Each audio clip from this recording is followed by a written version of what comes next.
कर रहा है भाई वहां पाकिस्तान में, उसके बारे में अब आपको बताता हूं। भिखारी पाकिस्तान का नया संकट, ट्रंप को पाकिस्तान बेचने के बाद मुनीर तो बीवी बच्चों को अमेरिका भेजने वाला है क्या? मुनीर ट्रंप की वो सीक्रेट डील जिसकी वजह से चीन ने पाकिस्तान को धकिया दिया है, अब उसके बारे में आपको बताता हूं।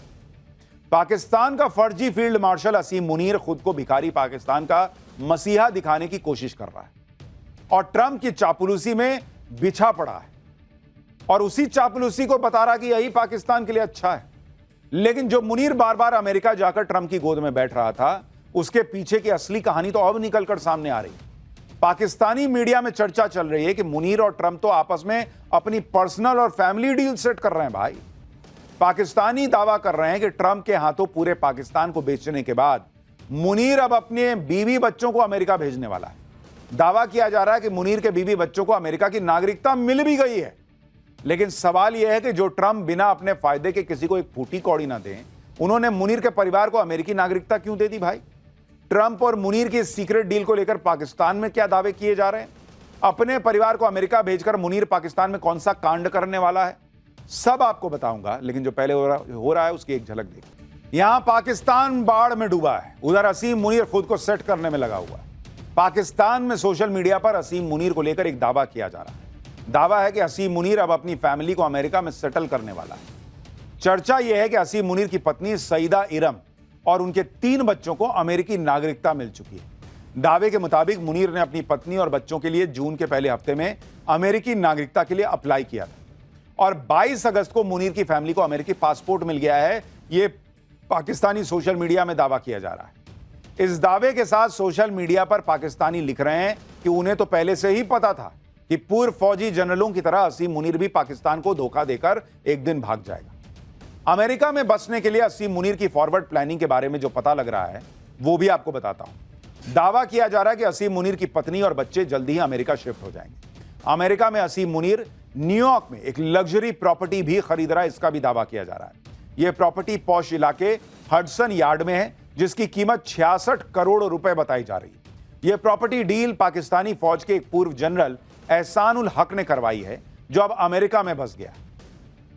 असीम मुनीर ने अभी से अमेरिका में बसने की फील्डिंग सेट कर ली है, लेकिन मुनीर इतनी जल्दी पाकिस्तान से भागने वाला नहीं है। मुनीर की प्लानिंग क्या है आपको आगे बताऊंगा, लेकिन पहले यह जानिए कि मुनीर ने खुद अमेरिकी नागरिकता क्यों नहीं ली। दरअसल पाकिस्तान में अमेरिका, कनाडा, ब्रिटेन समेत 22 देशों की दोहरी नागरिकता कानूनी तौर पर मान्य है, लेकिन दोहरी नागरिकता वाले पाकिस्तानी नागरिकों को सरकारी नौकरी की इजाजत नहीं। सेना के अफसर भी नौकरी में रहते हुए दोहरी नागरिकता नहीं ले सकते। यानी अमेरिका की नागरिकता लेगा तो मुनीर को यहां नौकरी छोड़नी पड़ेगी पाकिस्तान में। इसलिए असीम मुनीर ने खुद अभी नागरिकता के लिए अप्लाई नहीं किया, ऐसा कहा जा रहा है। लेकिन पाकिस्तान में लोग ये सोच सोचकर हैरान हैं कि जो अमेरिका अपना वीजा देने तक में चप्पलें घिसवा देता है, आम पाकिस्तानियों को तो टूरिस्ट वीजा तक देने के लिए मैग्नीफाइंग ग्लास लेकर देखता है कि कहीं आतंकवादी ना आ रहे हो। उस अमेरिका ने असीम मुनीर की फैमिली को 2 महीने में सिटीजनशिप दे दी, तो दे दी कैसे? दरअसल जिस तरह असीम मुनीर बार बार अमेरिका जाकर अमेरिकी राष्ट्रपति ट्रंप को मक्खन लगा रहा था, उसका असली मकसद तो अब जाकर पता चला। पाकिस्तानियों को समझ में आ रहा है कि मुनीर ट्रंप को नोबेल पीस प्राइज देने की सिफारिश क्यों कर रहा था। पाकिस्तानी तो गहरा शक जता रहे हैं कि मुनीर को पाकिस्तान से कुछ लेना देना नहीं है। मुनीर ने ट्रंप के साथ जो लंच किया था, उसमें पाकिस्तान को बेचकर अपनी फैमिली के लिए अमेरिकी नागरिकता का सौदा कर लिया था। जब से यह खबर आई है कि असीम मुनीर ने तो अपने बीवी बच्चों को अमेरिकी नागरिकता दिलवा दी, तभी से पाकिस्तान में बातें चल रही हैं कि ट्रंप ने मुनीर के बीवी बच्चों को अमेरिका की नागरिकता के बदले अपने कुनबे का क्रिप्टो कारोबार पाकिस्तान में सेट करने की डील की। यानी पूरा फैमिली बिजनेस चल रहा। भाई तुम मेरे बीवी बच्चों को वहां वीजा दे दो, नागरिकता दे दो, मैं तुम्हारे दामाद और बच्चों को यहां सेट करा देता हूं। आप देखिए कि पहलगाम अटैक के ठीक 5 दिन बाद पाकिस्तान ने अमेरिकी crypto company world liberty financial के साथ डील पर बात शुरू की। दावा किया जा रहा है कि मुनीर को ट्रंप ने लंच के लिए इनवाइट ही इसलिए किया था कि इस क्रिप्टो डील को फाइनल किया जा सके। इस डील में शामिल वर्ल्ड लिबर्टी फाइनेंशियल कंपनी में ट्रंप परिवार की 60% से ज्यादा हिस्सेदारी है।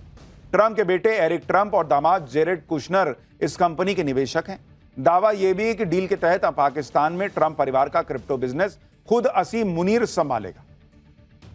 कहा जा रहा है कि इसी फैमिली बिजनेस डील के बदले में असीम मुनीर ने ट्रंप से अपनी फैमिली के लिए अमेरिकी नागरिकता मांगी थी, जिसे ट्रंप ने मंजूर कर लिया। यह पाकिस्तान में दावा किया जा रहा है। इसलिए मुनीर की फैमिली को अमेरिका में लाइटनिंग स्पीड से नागरिकता देने की बातें चल रही हैं। असीम मुनीर इस वक्त जबरदस्त तिकड़मे लगा रहा है। एक तरफ वो ट्रंप की जी हजूरी में है कि सर बताइए क्या करना है, दूसरी तरफ खुद को पाकिस्तान का सबसे बड़ा मसीहा साबित करने में जुटा है। इसी कोशिश में असीम मुनीर ट्रंप के सामने गिड़गिड़ा रहा है और अमेरिका ने पाकिस्तान में आई बाढ़ से प्रभावित लोगों के लिए मदद भेजी है। लेकिन दिलचस्प बात देखिए कि सहायता सामग्री लेकर पहुंचे अमेरिकी विमान सिविल एयरपोर्ट पर लैंड करने की बजाय नूर खान एयरबेस पर उतरे। अमेरिका से राहत सामग्री को लेकर खुद अमेरिकी जनरल पहुंचे थे और राहत सामग्री को रिसीव करने के लिए पाकिस्तानी फौज का नंबर 2 ऑफिसर सैयद आमर रजा मौजूद था। अब पाकिस्तान में लोग पूछ रहे हैं कि यह कौन सा प्रोटोकॉल है भाई? अमेरिका ने राहत सामग्री भेजी थी तो पाकिस्तानी सरकार के नुमाइंदों को रिसीव करनी चाहिए थी। खबर तो यह भी है कि मुनीर की वजह से ही शहबाज शरीफ चीन के आगे हाथ फैलाते रह गए कि बाढ़ पीड़ितों की मदद के लिए भीख दे दो, लेकिन चीन ने ज्यादा मदद नहीं की, जिसके बाद असीम मुनीर की पर्सनल रिक्वेस्ट पर ट्रंप ने यह मदद भेजी ताकि मुनीर यह कह पाए कि देखो उसके कहने पर ट्रंप ने तुरंत पाकिस्तान में मदद भेज दी। ट्रंप अगर मुनीर को अपने सिर पर बैठा रहे हैं तो यह कोई नई बात नहीं। इतिहास गवाह है कि अमेरिका ने पाकिस्तान के सैन्य तानाशाहों को हमेशा अपने सिर पर बैठाया है। साल 1961 में पाकिस्तान के सैन्य तानाशाह अयूब खान को अमेरिकी राष्ट्रपति जॉन एफ कैनेडी ने डिनर पर इनवाइट किया। 1980 के दशक में अमेरिका ने जनरल जियाउल हक की सैन्य तानाशाही का जमकर समर्थन किया था और 1990 के दशक में अंत में जनरल परवेज मुशर्रफ को भी अमेरिका ने गले लगाया। पाकिस्तान के सैन्य प्रमुख और तानाशाह अमेरिका की गोद में बैठते रहे। फर्क यह है कि अब तक पाकिस्तान में सैन्य तानाशाह अमेरिका के हाथों देश को बेचते थे, लेकिन मुनीर सैन्य तानाशाह बनने के पहले ही अब खुद तानाशाह बनने के लिए पाकिस्तान को बेच दिया है। पाकिस्तान में चर्चा है कि ट्रंप ने असीम मुनीर को पाकिस्तान का सैन्य तानाशाह बनवाने का भी वादा किया है, इसलिए मुनीर ने खुद को पाकिस्तान का सर्वे सर्वा समझना शुरू कर दिया है। शहबाज शरीफ भी मुनीर के सामने सरेंडर कर चुके हैं, जिसका ताजा उदाहरण चीन में एससीओ समिट के दौरान दिखा था। अब पाकिस्तान में चर्चा यह भी है कि अपने परिवार को अमेरिका शिफ्ट करने के बाद असीम मुनीर बहुत जल्द शहबाज शरीफ और राष्ट्रपति आसिफ अली जरदारी को कुर्सी से हटा देगा और पाकिस्तान का सैन्य तानाशाह बनेगा। और अगर उसके साथ कोई कांड होता है तो सेफ्टी के लिए उसने अमेरिका भागने का इंतजाम पहले ही करके रखा है। वैसे भी पाकिस्तान में नेताओं, सैन्य तानाशाहों और फौजी जनरल्स को जब भी महसूस होता है कि अब उनका भंडाफोड़ होने वाला है, अब उनका काम ज्यादा दिन नहीं चलेगा, तो विदेश जाकर बस जाते हैं।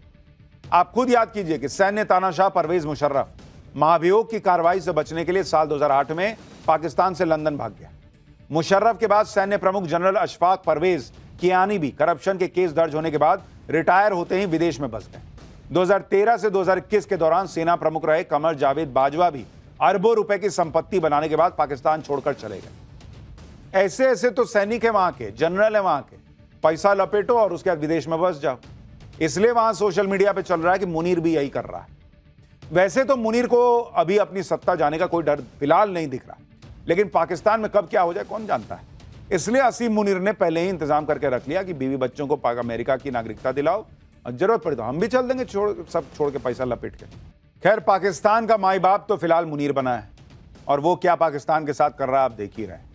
लेकिन जब माई बाप की बात हो रही है तो आपको ऐसी खबर बताता हूं कि आप शॉक्ड रह जाएंगे। 15 दिन के बच्चे को फ्रिज में रखकर सोने क्यों चली गई मां? फ्रिज में बच्चा को रख के भाई, वो खबर जो पैरों तले जमीन खींच ले। एसी में अचानक ऐसा ब्लास्ट हुआ कि रात को सोया परिवार सुबह उठ ही ना सका। आज उसके बारे में भी आपको बताऊंगा। पाठशाला में हम आपको लगातार इस बात को लेकर अलर्ट करते रहे हैं कि कैसे छोटी सी लापरवाही कई बार जानलेवा साबित हो सकती है। आज भी ऐसी 2 घटनाओं के बारे में आपको बताऊंगा। पहली झकझोर देने वाली घटना यूपी के मुरादाबाद की है, जहां एक मां अपने 15 दिन के बच्चे को फ्रिज में रखकर आराम से सोने चली गई। दूसरी घटना दिल्ली के पास फरीदाबाद की है, जहां रात को सो रहा परिवार अगली सुबह उठ ही नहीं पाया। हादसा हुआ, एसी में ब्लास्ट होने से घर में आग लगी और सब खत्म हो गए। आज पाठशाला में पूरे विस्तार से आपको दोनों खबरें बताऊंगा। एक मां ने आखिर क्यों अपने नवजात को फ्रिज में रख दिया, क्यों इस घटना को लेकर हर मां बाप परिवार को अलर्ट हो जाना चाहिए। फरीदाबाद में एसी में हुए ब्लास्ट ने कैसे पूरा परिवार बर्बाद कर दिया, इसके बारे में आगे बताऊंगा। लेकिन पहले उस घटना की बात करता हूं जो उन सभी परिवारों को सावधान करने वाली है जहां कोई महिला प्रेग्नेंट है या फिर कुछ ही समय पहले मां बनी। यह घटना यूपी के मुरादाबाद की है, जहां एक महिला ने अपने नवजात को फ्रिज में रख दिया और इतना ही नहीं, बच्चे को फ्रिज में रखने के बाद कमरे में जाकर सो गई। पहले इस झकझोर देने वाली घटना की पूरी टाइमलाइन जान लीजिए, फिर बताऊंगा कि ऐसा क्यों हुआ और इसको अनदेखा करना बच्चे को जन्म देने वाली मां ही नहीं बल्कि उसके बच्चे और परिवार के दूसरे सदस्यों के लिए भी जानलेवा साबित हो सकता है। दरअसल ये 23 साल की महिला अपने पति और सास ससुर के साथ रहती है। अगस्त में मां बनी ये महिला अपने 15 दिन के बच्चे को फ्रिज में लिटाकर सोने चली गई। फ्रिज में जब बच्चे को ठंड लगी तो बच्चा जोर जोर से रोने लगा। बच्चे की रोने की आवाज सुनकर जो दादी दूसरे कमरे में सोई थी वो आई कि बच्चा कहाँ रो रहा है भाई। तो लगा कि तो फ्रिज से आवाज आ रही है। रोने की आवाज के सहारे किचन तक पहुंची वो। दादी ने जब फ्रिज खोला तो भाई वो कांप गई। बच्चे को देखा कि फ्रिज में है बच्चा। बच्चे को तुरंत बाहर निकाला, आनंद फानंद लेकर डॉक्टर के पास गए। बच्चे की जान बच गई। इसके बाद जब परिवार वालों ने बच्चे की मां से पूछा कि बच्चा फ्रिज तक कैसे पहुंचा तो उसने बताया कि सो नहीं रहा था इसलिए फ्रिज में रख दिया। अब लापरवाही कहें या जानकारी का अभाव या फिर अंधविश्वास, इतना सब होने के बावजूद परिवार वाले ये मानते रहे कि महिला पर भूत प्रेत का साया है। परिवार वाले उस महिला को तांत्रिक के पास लेकर गए, झाड़ फूंक करवाई, लेकिन कोई फर्क नहीं पड़ा। लेकिन फिर हुआ क्या वो आपको समझना चाहिए। एक मां ने अपने बच्चे को फ्रिज में रखा क्यों, इसका पता तब चल पाया जब परिवार के किसी रिश्तेदार ने उस महिला को डॉक्टर के पास ले जाने की सलाह दी, जिसके बाद परिवार के लोग महिला को लेकर साइकेट्रिस्ट के पास गए। महिला की काउंसलिंग के बाद डॉक्टर ने जो बताया उसे जानकर परिवार वाले और शॉक्ड रह गए। साइकेट्रिस्ट के मुताबिक पीड़ित महिला पोस्ट पार्टम साइकोसिस की शिकार है, जो प्रेग्नेंट या जो बच्चे को जन्म दे चुकी महिलाओं में होने वाले मेंटल डिप्रेशन की एडवांस स्टेज है। प्रेगनेंसी के दौरान या बच्चे को जन्म देने के बाद कई महिलाएं इस डिप्रेशन से गुजरती हैं, लेकिन जानकारी नहीं होने की वजह से लोग इसे सीरियसली नहीं लेते। डॉक्टर के मुताबिक मुरादाबाद की महिला भी बच्चे के जन्म के बाद पोस्टपार्टम साइकोसिस से पीड़ित हो गई, लेकिन घर वालों को उसकी इस बीमारी के बारे में पता ही नहीं चला। इसकी वजह से महिला की बीमारी बढ़ती चली गई और इसी वजह से 5 सितंबर को उसने अपने 15 दिन के बच्चे को फ्रिज में रख दिया, क्योंकि भाई उसको तो पता ही नहीं चल रहा वो क्या कर रही है। फिलहाल इस महिला को इलाज के लिए अस्पताल में भर्ती करवाया गया है। उसकी बीमारी कितनी खतरनाक साबित हो सकती है, इस पर एक साइकेट्रिस्ट को सुनिए एक बार। तो पोस्टपार्टम साइकोसिस बोलते हैं। बच्चा होने के बाद इस तरीके की सिम्टम्स आ जाते हैं।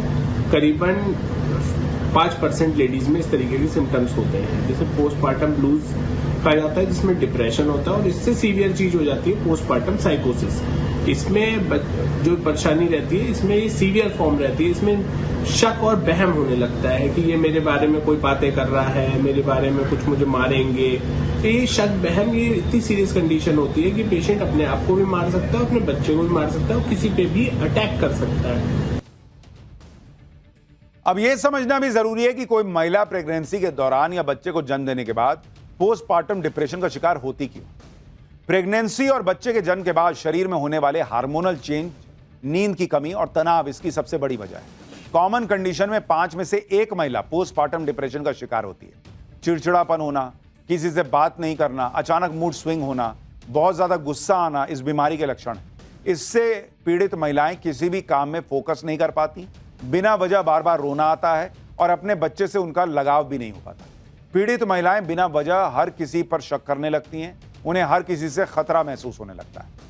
और मुरादाबाद वाली घटना में भी साइकेट्रिस्ट ने पीड़ित महिला की काउंसलिंग के बाद बताया कि उसने भी बच्चे की रोने की आवाज को अपने खिलाफ हो रही साजिश मान लिया था, इसलिए उसने ऐसा कर दिया। अब यह भी देखिए कि बच्चे पैदा करने वाली मां के जिन सिम्टम्स की परिवार के लोग अनदेखी करते हैं, वो पोस्टपार्टम साइकोसिस के लिए कितने बड़े खतरे की घंटी है। एक रिपोर्ट के मुताबिक पूरी दुनिया में करीब 10% प्रेग्नेंट महिलाएं और 13% वो महिलाएं बच्चे को जन्म देने के बाद मेंटल डिसऑर्डर का शिकार होती हैं। इसकी शुरुआत डिप्रेशन से होती है और फिर यह सीवियर पोस्टपार्टम साइकोसिस तक पहुंच जाता है। विकासशील देशों में इसकी दर और ज्यादा है। ऐसे देशों में करीब 16% प्रेग्नेंट महिलाएं और करीब 20% वो महिलाएं जिन्होंने बच्चे को जन्म दिया है इसका शिकार होती हैं। भारत में तो करीब 22% महिलाएं इसका शिकार होती हैं और कई मामलों में जानकारी नहीं होने की वजह से इस बीमारी का पता नहीं चल पाता, जैसा कि मुरादाबाद वाली घटना में हुआ। और इसलिए हमें लगा कि पाठशाला में आपको यह बताना चाहिए कि आपको कोई ऐसी घटना दिखे तो ये मत सोचिए कि कोई तंत्र मंत्र कर दिया है या ये हो गया वो हो गया। भाई ये हो सकता है, किसी को भी ये समझना होगा। जिस पोस्टपार्टम साइकोसिस की वजह से मुरादाबाद में एक मां ने अपने नवजात को फ्रिज में रख दिया, उसका शिकार बॉलीवुड की कई एक्ट्रेस हो चुकी हैं। इन एक्ट्रेस का इस बीमारी को लेकर क्या कहना है ये भी आप देखिए। ईशा देओल उन्होंने कहा था कि दूसरी प्रेगनेंसी के बाद अचानक रोने लगती थी, बहुत अजीब लगता था, छोटी छोटी बातों पर चिड़चिड़ाने और चिल्लाने लगती थी। मंदिरा बेदी बच्चे को जन्म देने के बाद उससे जुड़ाव महसूस नहीं कर पा रही थी, बस रोती रहती थी और अपने शरीर को लेकर अच्छा महसूस नहीं करती थी। सुहा अली खान ने कहा था कि बेटी को रोता देखकर रोने का मन करता था, लगता था कैद हो गई हूं, सब पार्टी कर रहे हैं और मैं कुछ नहीं कर पा रही। शिल्पा शेट्टी पहली बार मां बनने के बाद एक बार लगा कि ब्रेस्ट फीडिंग करवाना काफी थका देने वाला होता है। नेहा धूपिया बेबी होने के बाद उसका ख्याल रखने से लेकर उसकी जरूरतों तक सब कुछ देखने में मां ही सबसे ज्यादा नेग्लेक्टेड इंसान बन जाती है। यानी बड़े बड़े एक्टर एक्ट्रेसेस वो भी इसका शिकार जो है वो होते हैं, एक्ट्रेसेस शिकार होती हैं, ये सामने आ चुका है। और पुरुष भी इसका शिकार हो जाते हैं। एक नई रिसर्च के मुताबिक पिता बनने वाले 10 में से एक शख्स को मॉडरेट से लेकर सीवियर पोस्टमार्टम डिप्रेशन होता है। रिसर्च के मुताबिक पिता बनने के दौरान एक पुरुष में भी हार्मोनल और साइकोलॉजिकल बदलाव आते हैं। अचानक मूड स्विंग होना, नींद नहीं आना इसके लक्षण हो सकते हैं। यानी पुरुषों में भी यह हो सकता है। अब आपको एक और आपसे ही जुड़ी एक बड़ी खबर बताता हूं। एसी में ब्लास्ट की वजह से जो हादसा हुआ, भाई हम आपको बार बार बताते रहेंगे ऐसी घटनाएं होती रही और इससे बचने के लिए समय समय पर न सिर्फ एसी की सर्विस कराना जरूरी है, वायरिंग चेक कराना भी बहुत जरूरी है, क्योंकि कई बार यह जानलेवा साबित होती है। जैसा फरीदाबाद में एक 4 मंजिला बिल्डिंग के पहले फ्लोर में लगे एसी में जोरदार ब्लास्ट के बाद आग लग गई और देखते ही देखते इमारत की पहली मंजिल पूरी तरह